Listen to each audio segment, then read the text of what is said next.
My channel.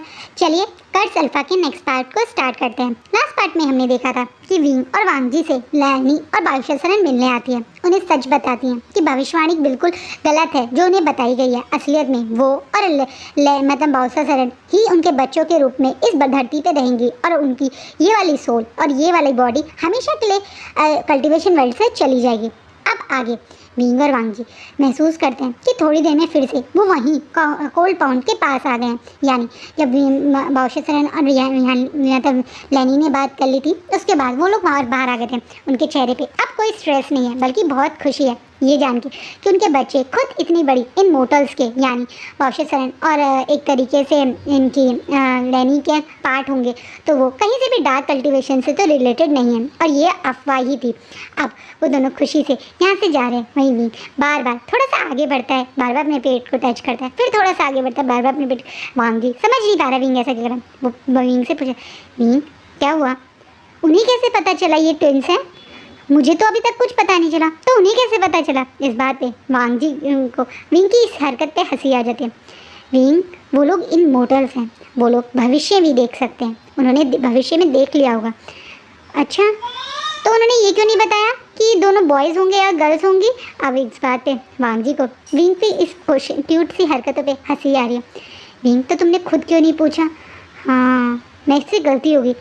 चलो रंजा वापस चलते हैं, मेरे को उनसे पूछना है ये बेबी बॉयज़ होंगे या गर्ल्स होंगे या वन बॉय होगा या गर्ल होगी। चलो चलो चलो चलो, ये बोल के वांग जी का हाथ पकड़ के वापस कोल्ड पाउंड की तरफ जाने लगता है। तभी वांग जी से तुरंत लगता है, वो अपनी मर्जी से हमसे मिलने आए थे, वो कोई वहाँ रहते नहीं है कि हम जाएंगे और वो हमें मिल जाएंगे। तुम चलो और रेस्ट करो, कितनी देर हो गई है तुम्हें, भूख भी लग रही होगी, हमारी बेबीज़ को भी भूख लग रही होगी, चलो जल्दी। अभी कुछ नहीं बोलता क्योंकि ये बात भी सच है, वो लोग अपनी मर्जी से ही तो इनसे मिलने आए थे, कौन सा वही उनके घर में गए थे मिलने।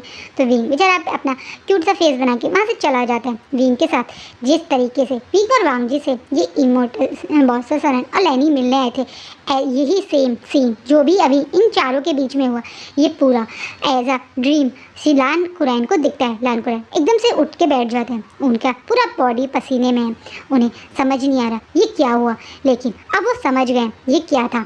उन्हें महसूस हुआ कि ये खुद लैनी ने उन्हें दिखाया है। लैनी उनके थ्रू पूरे कल्टिवेशन वर्ल्ड को रियलिटी बताना चाहती थी, जो भी ये पुरानी अफवाहें थी उन्हें ख़त्म करना चाहती है। और ये बात जानने के बाद कुरैन जो बहुत ज़्यादा स्ट्रेस थे, अब वो भी काफ़ी अच्छे से महसूस करते हैं। उन्हें खुशी होती है कि विंग और वांग जी के रूप में मतलब बच्चों के रूप में दो बड़े बड़े इमोर्टल्स दोबारा से बर्थ लेने वाले हैं। ये एक बहुत बड़ी बात है और उन्हें इस बात की भी खुशी है कि उनमें से एक खुद उनके लैन क्लैन की स्थापना करने वाली लैनी होंगी।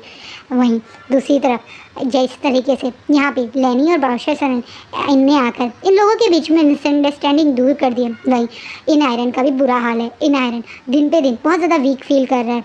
इसी कारण मिंग्याओ उसकी पावर जो उसके पास पहले महसूस करता था अब वो महसूस नहीं कर पा रहा है। इतना ही नहीं, वो जिस तरह से नीमिंजो को पहले एक डार्क स्पेल करता था उसके स्पेल भी वीक हो रहे हैं, क्योंकि नीमिंजो पहले की तरह उतना ज़्यादा गुस्सैल नहीं हो रहा है। हुसैन भी ये चीज़ नोटिस कर रहा है कि उसके गद्दा का अब पहले किससे बेटर फील कर रहे हैं। ये चीज़ नीमिंजो को भी स्ट्रेस दे मतलब मिंग्याओ को भी स्ट्रेस दे रही है कि क्या हो गया है, अब तो उसके पास 4 टुकड़े हैं, उसके बावजूद भी वो पावर क्यों नहीं फील कर रहा है? जब उसके पास सिर्फ वो 2 टुकड़े थे तब वो फील करता था। कुछ तो गड़बड़ है, पर वो कुछ समझ नहीं पा रहा है। जैसा मैंने बताया अभी कुरैन ने साफ मना कर दिया है शिचैन को कि बीइंग प्रेग्नेंट है, इस बारे में किसी को भी पता चले, इसलिए अभी पूरे कल्टिवेशन वर्ल्ड को पता ही नहीं बीइंग प्रेग्नेंट है। वहीं बीइंग की प्रेगनेंसी अब दिन पे दिन बढ़ती जा रही है और उसके नखरे, उसके मूड स्विंग, उसकी बॉडी भी चेंजेस आ रही हैं। बीइंग अब पहले से बहुत ज़्यादा ग्लो करता है। बीइंग की पूरी बॉडी बहुत पहले से ज़्यादा ग्लो, उसको मॉर्निंग में जब विंग उठता है तो उसका फेस इतना ग्लो करता है कि वांग जी का मन करता है कि वो विंग को बेड से उठने ही ना दे, बस वहीं लेटा रहे, उसे किस ही करता रहे, उसे प्यार ही करता रहे। लेकिन वांग जी भी क्या कर सकते हैं, वो कंट्रोल कर रहा है कि उसे इस सिचुएशन में विंग के साथ ऐसा कुछ नहीं करना चाहिए। वहीं विंग के नखरे भी बढ़े और इतना ही नहीं, सबसे ज़्यादा डिमांड, सबसे ज़्यादा नखरे तो लान कुरैन को ही दिखाता है। वो जब देखो लान कुरैन के पास जाके बैठ जाता है, उनसे फालतू के सवाल करता रहता है कि ट्विंस बेबी और एक बेबी होता है तो क्या डिफरेंस होता है, अगर ट्विंस बेबी होंगे तो क्या होगा, अगर ट्विंस बेबी एक बेबी रोएगा क्या दूसरा भी रोएगा, एक बेबी हाथ चलाएगा तो दूसरा भी चलाएगा क्या, और अगर दोनों एक साथ सुसु जाएंगे, दोनों एक साथ पॉटी जाएंगे तो कैसे वो उसको संभालेगा। मतलब इनडायरेक्टली इतनी बकवास करता है कि बेचारे कुरैन कुछ समझ नहीं पाते हैं। वह ये लैंड क्लैन का रूल ही है, सवाल चाहे छोटा हो या बड़ा हो, सिली हो या कैसा हो, सवाल पे कोई इंसान गुस्सा नहीं कर सकता, उसे जवाब देना चाहिए। क्योंकि सामने ज़्यादा सवाल पूछने वाले की जो क्यूरियोसिटी है या एक कह सकते हैं उसे जो उत्सुकता है उसे दबाना नहीं चाहिए। ये भी एक लैंड क्लैन का रूल है और इस रूल का पूरा फ़ायदा आजकल विंग उठा रहा है। कुरैन से बेमतलब के फालतू के सवाल पूछ के उसने वैसे यानली को भी काफ़ी तंग कर रखा है। वो यानली से रोज़ दिन में पता नहीं कितनी चीज़ें बनवाता है और उसके बाद उनमें से कुछ भी नहीं खाता है। इतना ही नहीं, जिंगी को तो उसने कब्जा ही कर लिया। जिंगी जैसे यानली का बेबी नहीं बल्कि विंग का बेबी हो, पूरा दिन उसे के पास रहता है, उसे प्यार करता रहता है, उसे खिलाता रहता है। कोई भी विंग से जिंगी को दूर करने की कोशिश करे तो उसका मुंह गुस्से में लाल हो जाता है, उससे लड़ाई करने लगता है। जैसे कि जिंगी उसी का बेबी हो, उसी को अपने पास ही सुलाता है, उसका पूरा ध्यान रखता है। यानली भी समझ नहीं पा रही है कि वो इस समय प्रेग्नेंट है, उसे खुद का ध्यान रखना चाहिए, लेकिन नहीं, उसे तो जिंगी चाहिए। पूरा दिन जिंगी भी अब विंग के पास ज़्यादा रहता है। अब धीरे धीरे करीबन 6 महीने हो गए, 6 महीने हो गए विंग की प्रेगनेंसी को। विंग के नखरे, विंग की हरकतें दिन पे दिन बढ़ती जा रही है। वहीं जियांग्स क्लैन में बहुत बुरा हाल है। जंचा का बिहेवियर बहुत ज़्यादा चेंज हो गया। अब वो बहुत ज़्यादा गुस्सैल और घमंडी हो गया। बात बात पे लोगों को पनिश करता रहता है, बिना किसी रीज़न के लोगों को पनिशमेंट देते रहते हैं। और ये चीज़ अब जैन फैमिली को भी परेशान कर रही है। उन्हें समझ नहीं आ रहा है उनका बेटा जिंचा कभी ऐसा तो नहीं था, सडनली उसे क्या हो गया। एक तरीके से वो मैडम यू का छोटा वर्जन हो गया। जैसे मैडम यू थी, बिना बात किए किसी को भी ध्यान से मार देना, ऐसा ही अब कुछ मतलब जिंचा का हाल है। उन्हें लग रहा है उन्होंने गलती तो नहीं की ये ध्यान देना कुछ जिंचा को, लेकिन वो भी कुछ कर नहीं सकते। लेकिन आजकल उन्हें विंग की बहुत याद आ रही है। इसी कारण वो डिसाइड करते हैं कि वो लैंड क्लैन जाएंगे विंग से मिलने। वो ये प्लानिंग करके ही नहीं जाते कि किसी को बताएं, क्योंकि अगर वो सबको बताएंगे तो मैडम यू और जिंचा को भी पता चल जाएगा और वो हर बार की तरह उन्हें रोक लेंगे, क्योंकि कई बार वो पहले भी ये कर चुके हैं। इसलिए वो बिना किसी को बताए ये बोल के कि वो कुछ टाइम के लिए नाइट हंट के लिए जा रहे हैं, वो आ जाएंगे बोल के जियांग्स क्लैन से चले जाते हैं। लेकिन असलियत में वो लैंड क्लैन गए हैं अपने बेटे से मिलने, क्योंकि उन्हें आजकल विंग की बहुत याद आ रही है। और जब वो वहाँ पहुँचते हैं तो देखते हैं कि विंग प्रेग्नेंट है, तो बहुत खुश भी होते हैं और बहुत ज़्यादा गुस्सा भी हो जाते हैं कुरैन से और यानली से। कुरैन से इसलिए क्योंकि कुरैन उनके दोस्त थे नहीं बताया, और यानली से इसलिए कि उसने उनके बेटी होकर नहीं बताया। वो दोनों उसे प्यार से मनाते हैं और सच्चाई बताते हैं कुरैन। यहाँ तक कि यानली जब उनके पास नहीं थी तो जैन फैमिली को ये भी बता देते हैं कि किस तरीके से लैनी और बौशेसरन उनके सपने में आई थी और ये दोनों उन्हीं का अंश है, यानी ये बच्चे जो होने वाले हैं। और वो नहीं चाहते कि किसी और को ये बात पता चले। डार्क कल्टीवेशन दोबारा से कल्टीवेशन वर्ल्ड में एंटर कर चुका है। वो इन आयरन की पावर अब दोबारा कल्टीवेशन वर्ल्ड में आ चुकी है। इन बच्चों पे बर्थ लेने से पहले भी अटैक हो सकता है, ब्लैक स्पेल हो सकता है, कर्स हो सकता है, जो वो बिल्कुल नहीं चाहते। वो विंग और वांग जी को इस तरीके से इस समय रिस्क में नहीं डालना चाहते। इस समय विंग की बॉडी भी वीक है और बच्चे अभी तक बर्थ नहीं लिया तो कमज़ोर ही होंगे।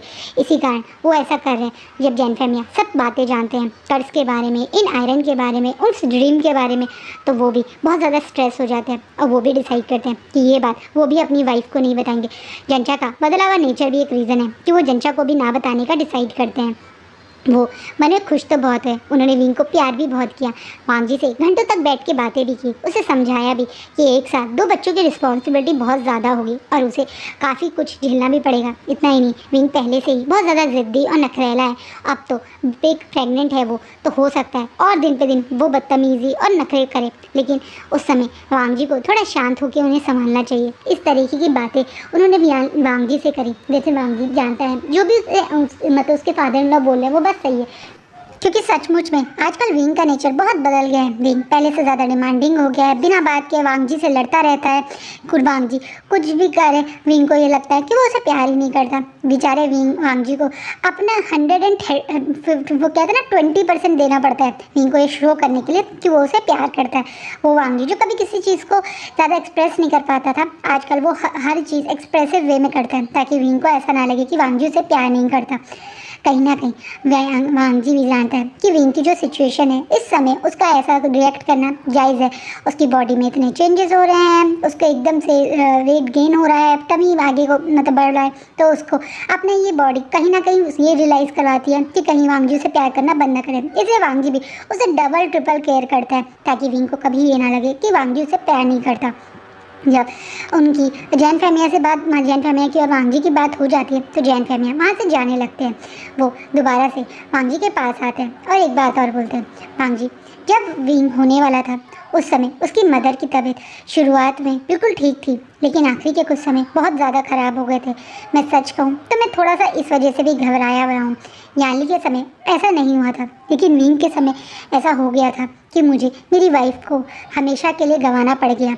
विंग कि प्रेगनेंसी के टाइम पे ही मैंने अपनी वाइफ का शायद उतने अच्छे से ध्यान नहीं रखा था। इसी कारण आज विंग की मदर मेरे साथ नहीं है और सच कहूँ तो मैं हर दिन उन्हें अब मिस करता हूँ, याद करता हूँ और ये महसूस करता हूँ कि काश मैं उस समय उन्हें वो पूरा टाइम देता जो वो मुझसे चाहती थी। प्लीज़ तुम ये गलती मत करना, बस यही मैं तुम्हें आप समझाना चाह रहा था। आई होप तुम्हें समझ आ गया हो। जैन फहमिया अब तक विंग की मदर और यानली की मदर को बहुत मिस करते हैं, क्योंकि मैडम यू से कभी उन्हें वो अटैचमेंट हुई ही नहीं। मैडम यू का नेचर ही कुछ ऐसा था। उन्होंने ऐसा नहीं है मैडम यू को प्यार करने की या सारी वाइफ वाले राइट या केयर देने की कोशिश नहीं की थी, बल्कि विंग और यानली की मदर से ज़्यादा दी थी। लेकिन उसके बावजूद भी मैडम यू कभी सेटिस्फाई नहीं होती थी। वहीं दूसरी तरफ विंग और यानली की मदर उनके थोड़े से केयर पे भी बहुत खुश हो जाती थी, बहुत हैप्पी रहती थी। अब इसी कारण अब वो अपनी वाइफ को मिस करते हुए ये बातें वांग जी से बोल रहे हैं। वांग जी भी समझ रहे हैं कि सचमुच में विंग की मदर की डेथ हुई उनके मतलब विंग की डिलीवरी के टाइम पे हुई थी। ये बात जब वांग जी को याद आती है तो वो और ज़्यादा स्केयर हो जाता है और ज़्यादा विंग के ध्यान रखने लगता है। जब से जैन फहमिया गए तब से तो वांग जी पूरा दिन विंग के चारों तरफ रहता है। वो एक सेकेंड भी विंग को छोड़ता नहीं है। विंग को उसने पूरी तरह से कंप्लीट बेड रेस्ट वाले फॉर्म में कर दिया है। इवन हीलर ने उसे मना करा हुआ है कि ऐसी कोई नेसेसरी ज़रूरत नहीं है, विंग एकदम नॉर्मल अपने फेस पे चल रहा है, वो सब काम कर सकता है। लेकिन वांग जी को कहीं ना कहीं जैन फहमिया की बात से और डर बैठ गया। तो उसे डर है कहीं वो अपने विंग को इस सिचुएशन में खो ना दे, कैसे जैन फहमिया ने अपनी वाइफ को खो दिया था। इसी कारण वो पूरा दिन विंग को एक मिनट भी बेड से उतरने नहीं देता। विंग जरा सा कुछ कहता है तो भाग के बेड पे ही उसका सारा सामान लिया था। और विंग बहुत इरिटेट हो गया। उसे ऐसा लग रहा है कि वांग जी ने उसे कहीं किसी तरह से कैदी बना दिया है। वो गुस्से में आज वांग जी से लड़ भी रहा है। लंजा ये क्या कर रहे हो तुम, मुझे कहीं जाने दोगे? मुझे वॉशरूम जाना है, तुम प्लीज़ मेरे सामने से हटो और जाओ यहाँ से। अब वांग जी रुको विंग, मैं तुम्हारी हेल्प कर देता हूँ। लंजा मैं जानता हूँ मेरा वैली बाकी सबसे बड़ा है, ऑब्वियसली ये ट्विंस हैं, लेकिन इतनी दिक्कत नहीं हो रही है मुझे। लेकिन तुम नॉन स्टॉप मुझे परेशान करो, क्यों बार बार मुझे इतना ज़्यादा इरिटेट करो? प्लीज़ लंजा तुम जाओ अपना क्लाइंट का कुछ काम करो। देखो अंकल और गगा तुम्हारा वेट करोगे, जल्दी जाओ। सिचैन का कितना वेट करोगे तुम्हारा, मुझे छोड़ दो। वहाँ विंग कोशिश कर रहा है किसी तरह से वांग जी उसका पीछा छोड़े, जो पिछले कुछ दिन से उसने बिल्कुल एक सेकेंड विंग को छोड़ा नहीं है। वांग जी तुरंत बोलते मैंने गगा और अंकल से बात कर ली है, उन्हें मेरे वहाँ होने की ज़रूरत नहीं है। अब मैं जब तक तुम्हें डिलीवरी नहीं होगी यहीं रहूँगा, जिनशी में हमेशा तुम्हारे पास। और विंग बड़ी बड़ी आंखों से ये बात सुन के वांग जी तो क्या जब तक लंजा प्लीज़ मुझे तुम यहाँ नहीं चाहिए, बस मुझे अब तुम यहाँ नहीं चाहिए। अगर तुम यहाँ हो ना तो मैं ना कुछ खाऊंगा। और गुस्से में विंग बेड पे बैठ के अपने हाथ पैर फुला के बैठ मतलब हाथ कमर पे रख के मुंह फुला के बैठ जाता है और किसी से बात भी नहीं करूँगा। अब वांग जी थोड़ा परेशान हो के विंग के पास आके उसका क्यों तुम्हें अच्छा नहीं लग रहा मैं तुम्हारे पास रहूँ, तुम चाहते हो कि मैं तुमसे दूर चला जाऊँ? और वांग जी की तरफ देखता है और उसे रियलाइज़ करता है वो ये कभी नहीं चाहता। नहीं लंजा मैं तुमसे दूर नहीं होना नहीं चाह रहा, बस थोड़ी देख लो मुझे अकेला कर दो। तुम इतना ज़्यादा क्यों डर रहे हो लंजा? मैं 2-3 दिन से देख रहा हूँ तुम पूरा दिन मेरे साथ रहते हो, रात में भी 4-4 बार उठ के मुझे चेक करते हो। लंजा मैं बिल्कुल ठीक हूँ, मुझे कोई दिक्कत नहीं है, तुम ये बंद करो। विंग मैं बस चेक कर रहा था तुम नहीं रात में कोई डिस्कम्फर्ट तो नहीं होता, तुम कितने मतलब मुश्किल से आजकल नींद सो पा रहे हो। उसका रीज़न ये है लंजा ये इतनी बड़ी बेली है, मैं करवट लेता हूँ तो मुझे दिक्कत होती है, ऐसे मुझे कोई प्रॉब्लम नहीं और ये सबके साथ होती है। अब प्लीज़ तुम बंद करो। पहले मैं चाहता था सब लोग मुझे पैम्पर करें, मुझे केयर करें, पर तुम्हारा पैम्पर और ये केयर मुझे इरिटेट करे। लंजा प्लीज़ इसे रोको। विंग बेचारा बहुत कोशिश करा पर वांग जी कहाँ सुनने वालों में से। बेचारा विंग चाहे कितना लड़े कितना झगड़े पर वांग जी उससे लड़ाई उसकी बातें भी सुनता रहता है, उसके ताने भी सुनता रहता है, लेकिन विंग को छोड़ता नहीं है। इन दोनों का ये प्रोसेस अब 2 महीने से हो गया। 2 महीने से ऐसे ही विंग चाहे कितना भी कुछ कहे पर वांग जी उसको छोड़ के जाता ही नहीं है। 4-4 बार 5-5 बार उसकी पसंद की खाने बनाता है ताकि वो कुछ खा ले, लेकिन विंग गुस्सा चाहे ऊपर से कितना करे, लेकिन वांग जी का ये प्यार बहुत ज़्यादा उसे अच्छा लग रहा है। उसका हस्बैंड उसके लिए इतना पॉसेसिव है, इतना ज़्यादा उसकी केयर करता है। कभी कभी तो रात में जब विंग अपनी आंखें खोलता है तो देखता है कि वांग जी उसके पैर के पास बैठा है और उसके पैरों को मालिश कर रहा है, क्योंकि वो जिस तरीके से ट्विंस बेबी है तो विंग के पैर बहुत ज़्यादा सैल हो जाते हैं। इसी कारण वो उठकर तेल से रात में कई बार उसकी मालिश भी करता है ताकि विंग को पेन ना हो। कई बार अब विंग रात में जब सो नहीं पाता है तो वांग जी उसको अपनी गोदी में मतलब अपनी पीठ के बल बैठा लेता है। मतलब विंग वांग जी को अपनी पीठ से सहारा देता है, जिसके सहारे विंग को कंफर्टेबल लगता है, क्योंकि उसके बैक में जब पेन होता है एक तरीके से विंग का पूरा वजन वांग जी अपनी बैक पे ले लेता है, उसके अपोजिट पीठ लगा के बैठ के। इस बात से विंग को बहुत कंफर्टेबल भी फील होता है और अच्छा भी फील होता है। अब तो रात में वांग जी विंग को ऐसे ही अपने पास मतलब अपने पूरा बैठ कर विंग को उसकी गोद में लेट सा रख के सोता रहता है और वो उसका पूरा ध्यान रखता है। रात भर खुद नहीं सोता है ताकि विंग अच्छे से सो पाए, क्योंकि जैसे जैसे टाइम पास में आ रहा है विंग बहुत ज़्यादा डिस्कम्फर्टेबल हो रहा है। उसे ना ही उठा जाता है, ना ही कुछ चक्कर आ जाता है, ना ही वो सो पा रहा है। कहीं ना कहीं 2 बेबीज़ कैरी करना इतना आसान नहीं है, वो भी विंग के लिए। एक तो वो पहले से ही मेल प्रेगनेंसी का रीज़न है, दूसरा ट्विंस के साथ उसे ज़्यादा ही दिक्कतें हो रही हैं। आजकल तो वो ज़रा सा भी मतलब कुछ खाता है या पीता है तो उसे तुरंत वॉशरूम आ जाता है। नॉन स्टॉप वॉशरूम से बैठ के चक्कर काटते काटते विंग का कई बार इरिटेट होकर बेड पे बैठ के रोने भी लगता है कि क्यों ऐसा हो रहा है, क्या हो गया है, क्या उसकी किडनी ख़राब हो गई है, जैसे इतना सुसु आ रहा है। उस बेचारे को नहीं पता ये प्रेगनेंसी के कुछ एक तरीके से रीजंस रहते हैं। पर वांग जी भी विंग को इतना परेशान होते हुए कभी कभी बहुत परेशान हो जाता है और मन में सोचता है कि अब वो और बेबीज़ नहीं करेगा। अगर विंग इतना परेशान हो रहा है इस समय तो कैसे, मतलब उसे अपनी विंग को इतनी परेशानी में देखा नहीं जा रहा है। कहीं ना कहीं विंग और वांग जी का ये क्यूटनेस था, ये सफ़र जो ये तय कर रहे हैं, अपनी बेबी के आने की एक्साइटमेंट, अपनी बेबी का वेट जो ये कर रहे हैं, जो विंग और वांग जी का ये टाइम है, उसे देख के पूरा लैंड क्लैन खुश हो रहा है। यानली, शिचैन, लैन कुरैन, जैन फैमिया सब लोग विंग और वांग जी को आजकल विजिट करने उनके जिनशी ही आते हैं, क्योंकि विंग तो कहीं जाता नहीं है।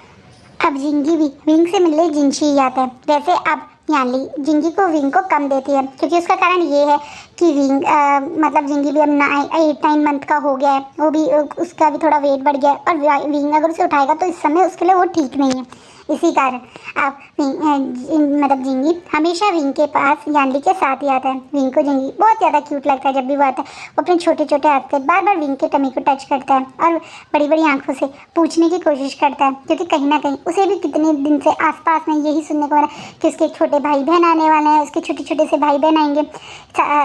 अभी वो 9 महीने का है तो वो ज़्यादा बोल तो सकता नहीं, लेकिन जब बच्चे को बार बार ये बोला जाएगा कि तुम्हारे छोटे भाई बहन आएंगे, कहीं ना कहीं उसे एक्साइटमेंट तो हो ही रही है।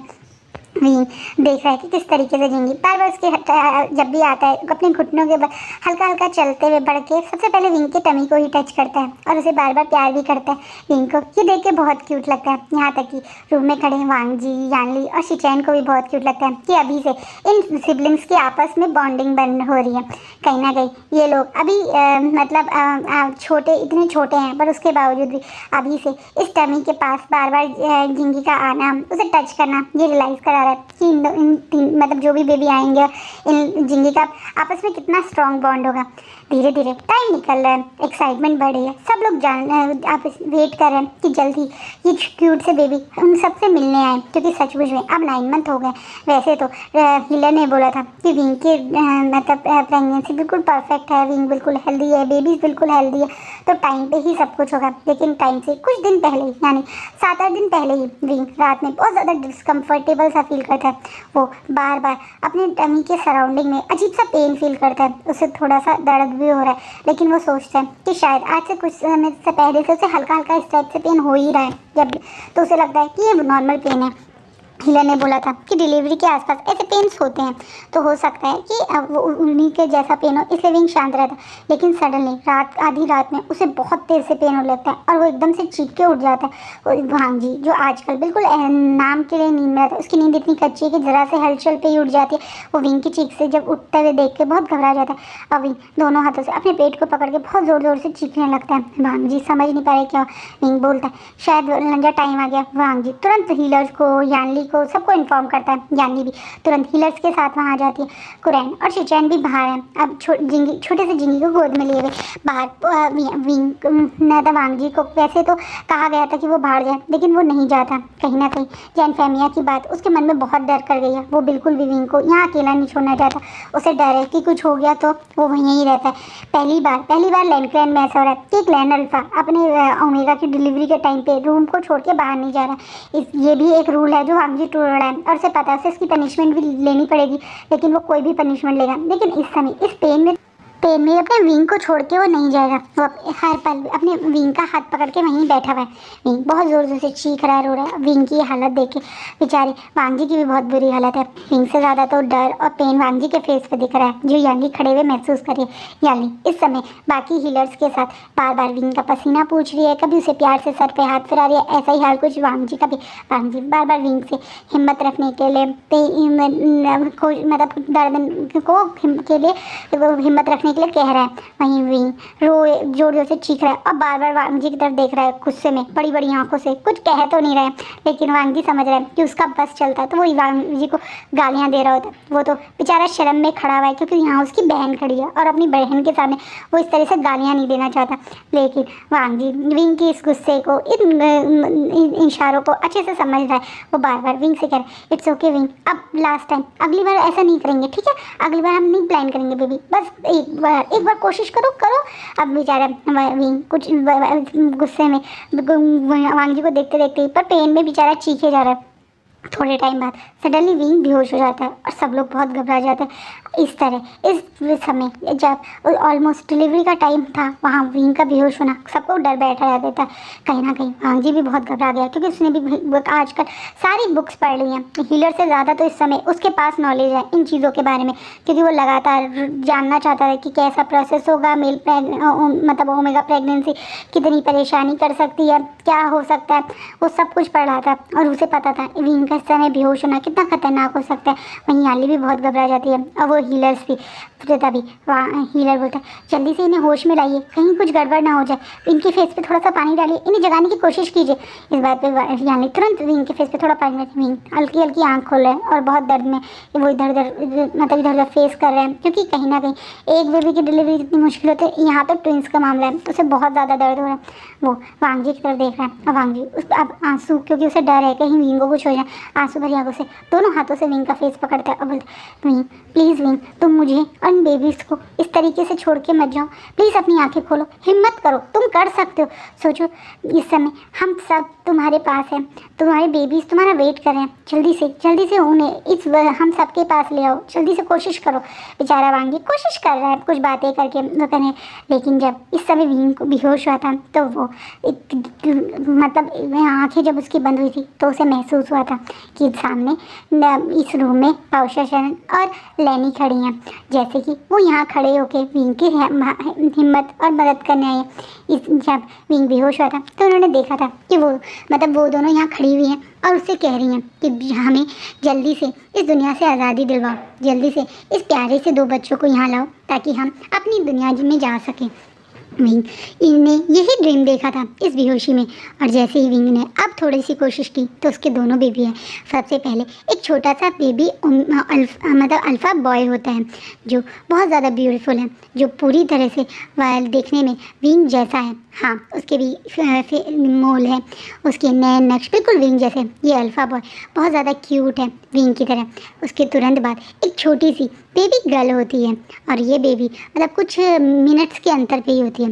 ये बेबी गर्ल देखने में तो बिल्कुल लंजा जैसी है, बहुत ज़्यादा क्यूट, बहुत ज़्यादा प्यारी सी, थोड़ी चबी चबी सी, और दोनों के दोनों बच्चे चबी चबी से ही हैं।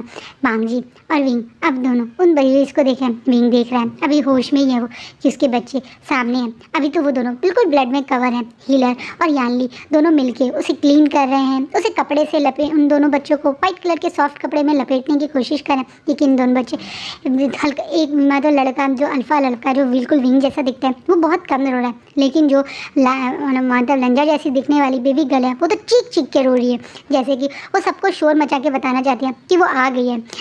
और बाहर मतलब खड़े हुए लोग भी महसूस कर रहे हैं कि दोनों बेबी हैं, ये दोनों ही अल्फ़ा हैं, मतलब लड़की और लड़का दोनों ही अल्फ़ा हैं। विंग और वांग जी अपने बच्चों को देख रहे हैं। वहीं विंग की जैसे ही थोड़ा दोबारा से आंखें बंद करने लगता है क्योंकि वो बहुत ज़्यादा कमज़ोर फील कर रहा है, उसे ब्लडिंग भी हुई है। वो देखता है कि फिर से उसे वही हल्का सा ड्रीम्स आया कि इस रूम में अभी भी वो दोनों हैं।